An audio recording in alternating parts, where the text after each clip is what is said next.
On continue avec l'exercice numéro 5, donc At-Tamrin al-Khamisu. L'auteur nous dit dans le livre donc Iqra waktub. Iqra waktub, qu'on a déjà vu dans l'un des exercices précédents, lis et écris. Donc ici, je vous conseille de réécrire chaque phrase sur votre cahier ou feuille et de mettre toutes les voyelles et ensuite on va corriger. À chaque fois, vous pouvez stopper la vidéo comme d'habitude. Donc ici, on va lire cette phrase Min ayna Fatimatu, min ayna Fatimatu, hiya min al-Hindi. Donc ce qui signifie d'où vient Fatima, min ayna d'où, Fatimatu, d'où vient Fatima, hiya min al-Hindi, elle est de l'Inde, ou elle vient de l'Inde. Les points importants, donc ici c'est bien min et pas men. Comme je vous l'ai dit, c'est le contexte qui va définir ça. Fatimatu, c'est interdit de tanwin.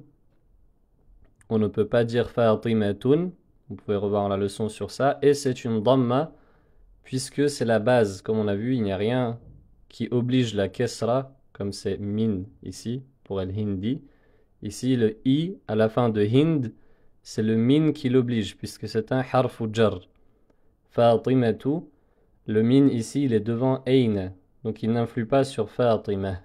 On rentrera plus tard dans le détail des analyses grammaticales, mais ce qui est important ici, c'est donc bien de se souvenir que la dhamma, c'est la voyelle de base lorsqu'il n'y a rien qui oblige la kesra ou la fatha avant le mot. Fatima est un nom propre féminin qui est interdit de tanwin.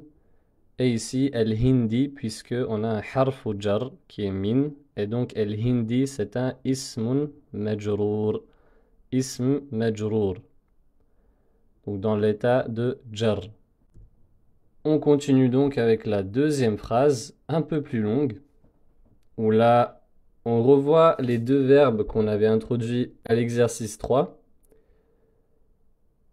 Donc ici, on va lire خرج المدرس من الفصل وذهب إلى المدير. Je répète, خرج المدرس من الفصل وذهب إلى المدير. Donc ce qui signifie l'enseignant est sorti. L'enseignant est sorti de la classe, من الفصل, وذهب إلى المدير, et il est parti chez le directeur. Donc, kharaja, il est sorti. Donc, c'est un verbe au passé à la troisième personne du singulier masculin. Donc, ça tombe bien puisqu'on a el-mudarris qui est un nom masculin. Min el-fasli, c'est min qui impose la kesra ici. Pareil, il el-mudiri, c'est ila qui est un harfu jar également qui impose la kesra. Et dhahaba, c'est le verbe qui signifie il est parti. Et ces verbes-là gardent toujours ces voyelles. Ils ne changeront jamais. Ça ne pourra pas être dhahabun ou kharajun. Ce n'est pas un nom. Le tanwin est une marque distinctive d'un nom. Rappelez-vous bien. Un verbe n'aura jamais de tanwin. Donc ça déjà, c'est impossible. Et ensuite, on verra plus tard en détail que les verbes au passé, sous cette forme-là, à la troisième personne du singulier, ne changent jamais de voyelle. Tout comme ayna et min, par exemple, qui sont des particules, des huruf. Ce genre de verbe aura toujours des fatha, kharaja. Ça ne sera jamais autre chose, du style kharaji ou kharaju, etc. Tout ça, on le verra en temps et en heure. On continue avec la troisième phrase. Donc je vous laisse un peu de temps. On va lire ذهب التاجر إلى الدكان. ذهب التاجر إلى الدكان. Donc le commerçant est parti au magasin. Le commerçant est parti au magasin. Ici donc c'est les mêmes remarques qu'on a fait tout à l'heure. ذهب qui est le verbe التاجر.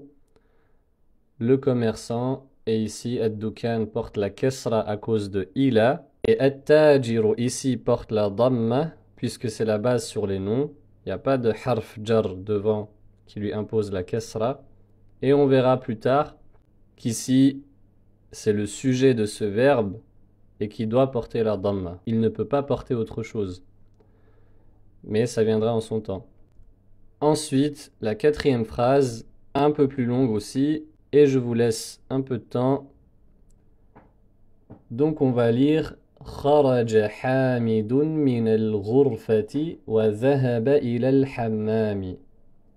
خرج حامد من الغرفة وذهب إلى الحمام. Donc ce qui signifie Hamid est sorti de la chambre et il est parti dans la salle de bain. Kharaja Hamidun. Hamid, il porte le tanwin. Rappelez-vous les noms propres masculins. Le tanwin ici ne signifie pas qu'ils sont indéfinis, puisqu'un nom propre est défini en lui-même. Mais c'est la base sur les noms. Min al-ghurfati, la kasra qui est causée par le min. Il al-hammami, la kasra qui est causée par ila, qui est un harfu jar. Donc vous voyez bien qu'on révise toutes les notions qu'on a vues dans la quatrième leçon. On continue avec la phrase numéro 5. Et ici, je vous laisserai bien réfléchir, puisqu'ici, on a deux mots qui se ressemblent, sans aucune voyelle. À vous de mettre les bonnes voyelles à chaque fois. Donc ici, ce sera Men kharaja min al-fasli. Men kharaja min al-fasli. Donc, qui est sorti de la classe? Qui est sorti de la classe? On n'aurait pas pu dire min kharaja men al-fasli, par exemple, puisque ça n'aurait aucun sens. On continue avec la phrase numéro 6. Donc ici, on aura un nouveau mot où j'ai déjà mis les voyelles, mais à vous de mettre les voyelles sur le restant de la phrase. Donc ici, ça sera خرج الطالب من المدرسة وذهب إلى السوق. Donc ce qui signifie l'étudiant est sorti de l'école et il est parti au marché. L'étudiant est sorti de l'école et il est parti au marché. Donc as-souq signifie le marché. Et rappelez-vous, cette notation ici, ça signifie que ce mot en fait, il peut être utilisé comme féminin ou comme masculin en arabe. Comme c'était le cas d'un autre mot qu'on a vu ensemble, je vous laisse revoir la leçon pour vous en souvenir. En tout cas, c'est un nouveau mot à retenir. Et enfin, on arrive à la dernière phrase. Donc ici, on va lire Khadijatu min as-Sini wa Khalidun min al-Yabani. Ce qui signifie Khadija, qui est un nom propre féminin. Donc Khadijatu vient de la Chine et Khalid vient du Japon. Khadijatu, interdit de tanwin. Khalidun, il n'est pas interdit de tanwin. Et min as-Sini wa min al-Yabani, il porte une kasra qui est causée par harful jar min. N'hésitez pas à noter vos erreurs dans les commentaires et si vous avez des questions. Et on terminera dans la prochaine vidéo le dernier exercice de la leçon 4.